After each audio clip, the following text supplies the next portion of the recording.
Welcome to This Must Be Heard, a recurring podcast featuring discussions of Delaware County Community Colleges, events, achievements, and initiatives. Today, Raymond Porras and LuShonda speak with William Davis, the director of the DCCC Municipal Police Academy. Thank you for listening. Hello, everyone. This is LuShonda Stevens, and I'm here with my co-host, Raymond Porras, and we will be interviewing the director of the Municipal Police Academy, William Davis. Thank you guys for joining. Hello, everyone. Happy to be here. Thank you very much for having me. All right, let's get into it. Raymond, can you start off? Sure. So I'd like to start off with some history. Can you tell us how and when the relationship between DCCC and the Municipal Police Academy formed? Back in 1977, they passed a law, the Legislative Act 120, that mandated all police officers must attend training to become a police officer. And at that time, Delaware County Community College was honored to have one of the certifications to teach police officers. There were 13 academies appointed, and we were one of them. So from that point on, we formed the police academy and began training officers in the municipal police officers or local police officers. And since then, we're still running classes we haven't missed a class since 1977. Wow. I began teaching actually in the program in 1978 when I was a member of the Pennsylvania State Police. And when I retired from the Pennsylvania State Police in 1991, I was hired as director and have been director ever since. Well, that is very interesting, and well, thank you for your service.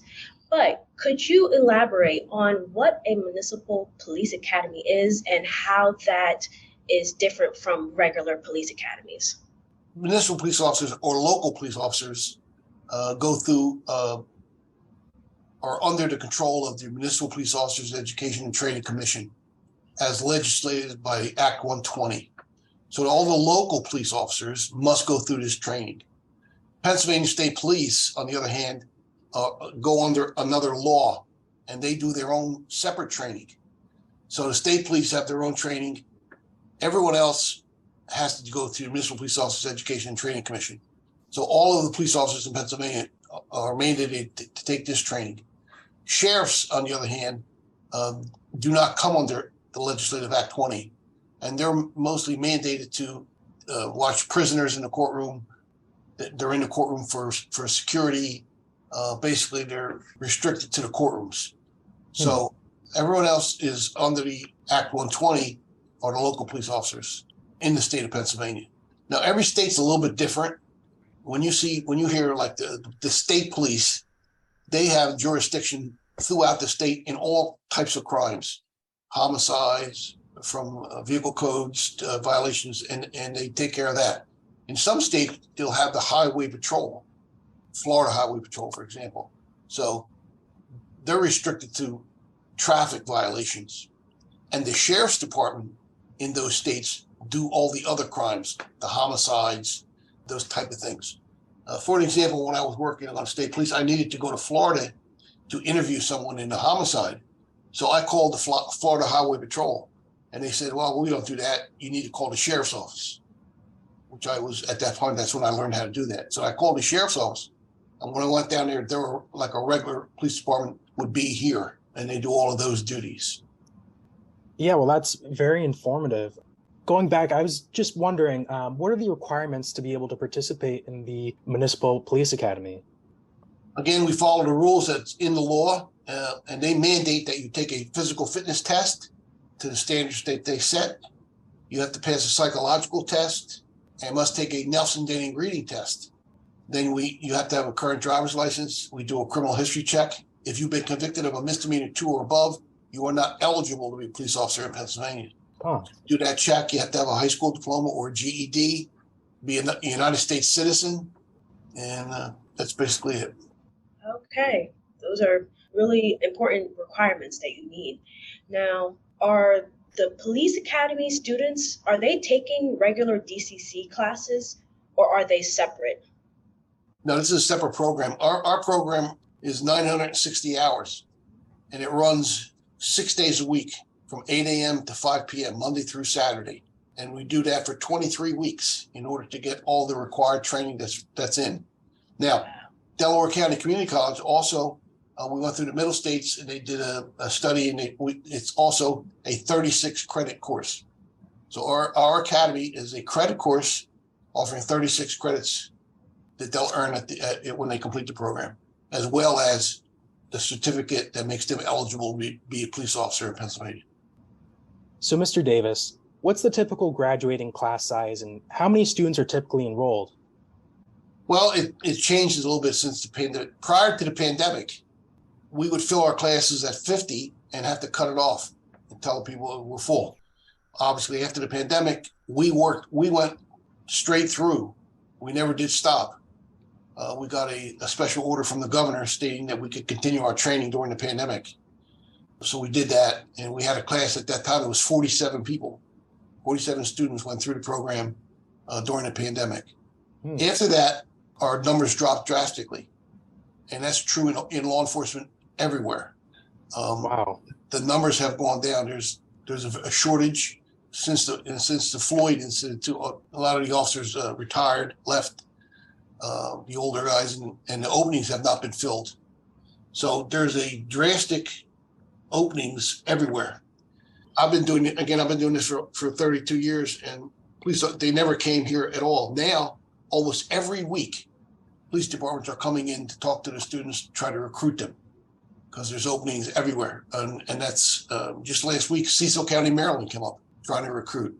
Montgomery County, Chester County. They've come far away as Dauphin County and Harrisburg. Penn State main campus came down to recruit. So there's shortage of police officers everywhere. Now, we have got here at Delaware County, we got the contract with SEPTA to train SEPTA police officers. So they've been giving us a lot. This current class we have now, we have 21 SEPTA officers in the class, in a class of 47. So 21 of those are SEPTA. Also, we have officers that are hired from, 2 from Amtrak Police Department, has 2 in the class, 1 from Chester City, 1 from Upper Merion Police Department, and 1 from Callan Township in Chester County in our current class. So we have those in the class, and they're, at the police academy, you can come in two different ways. If you get hired by a police department and they sponsor you, you come in through that police department and they pay your tuition, and they actually paying you a salary while you're going. Then we have what we call pre-service, or students that come in without a job, pay their own way, go through the academy, and then once they graduate, they're eligible to get a job. And again, the job market is wide open. I can't think of a police department, and even in Delaware County, that's not short. Radnor was just in. Actually, Radnor come in 2 times trying to convince the students to take the test. So it's wide open and the jobs are paying well. Just for example, the student at Upper Merion, their starting salary is $101,000. Trinity Township came in, their starting salary is $117,000 to start. I believe Radnor's in the $88,000 range to start. So most departments are in that range. So for someone, basically with a high school diploma, comes through our academy, gets 36 credits, they're getting jobs that pay that kind of money. Wow, I didn't know that there was such a shortage. Mr. Davis, what do you think will help enrollment?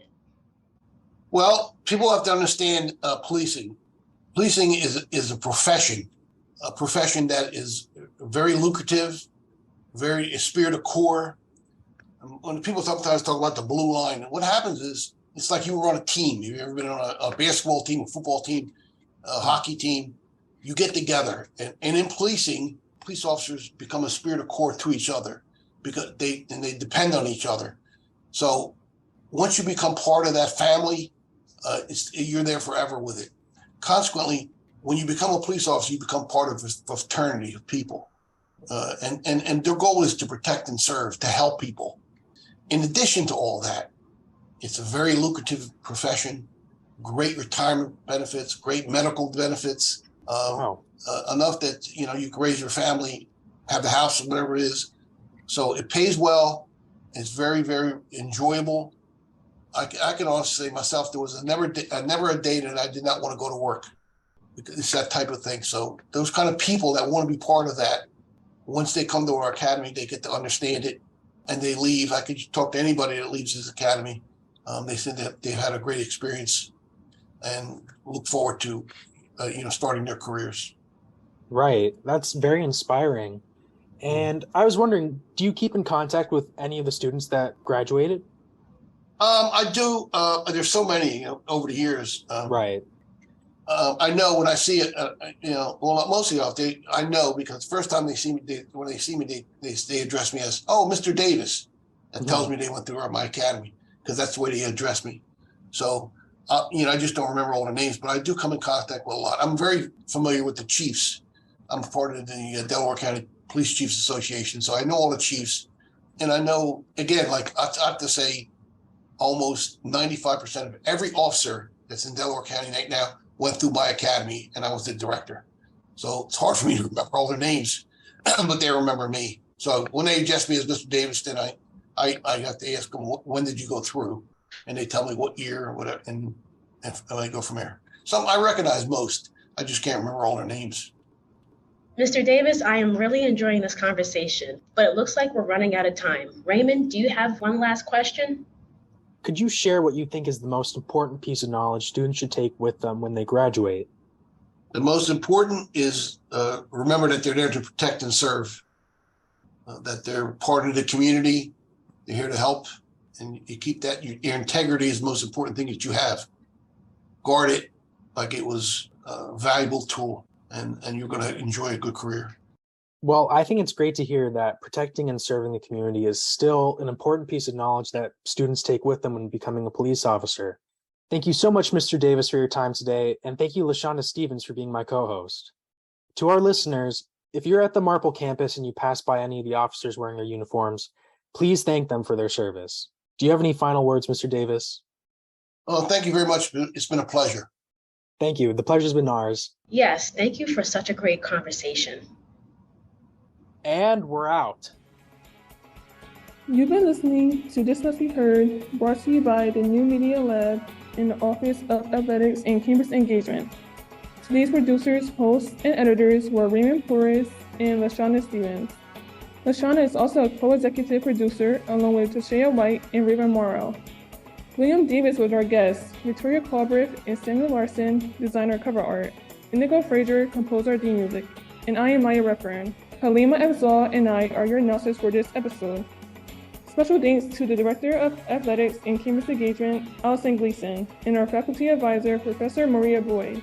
If you have an interest in participating in the New Media Lab, contact the Office of Athletics and Campus Engagement or reach out to us on Instagram at DCCC_New Media Lab. Be sure to like and subscribe to us on YouTube. Thanks again for listening.